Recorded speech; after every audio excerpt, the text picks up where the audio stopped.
Welcome everyone, my name is Eva. I'm a certified nutrition and health coach, and today I'm going to show you how you can make your own roasted almond butter in the new Optimum G2.1 Advanced. So let's get started.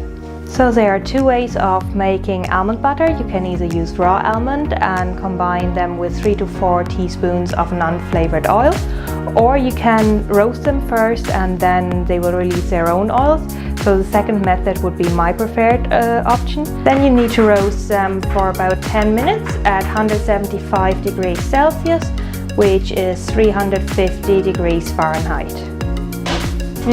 There's a lovely smell coming off those. So we are going to let them cool for a couple of minutes until they're back to room temperature, and then we are going to put them into the blender.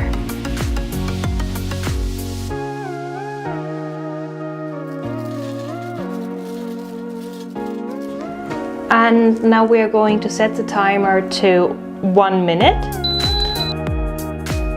We're going to set the speed to high.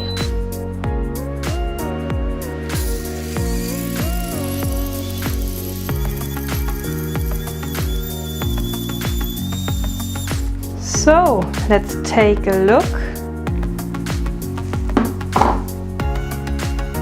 Beautiful creamy almond butter.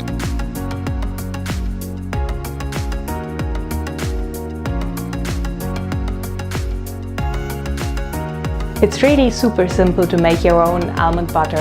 It will save you a lot of money, and if you store it in an airtight container in the refrigerator, it will last a couple of months.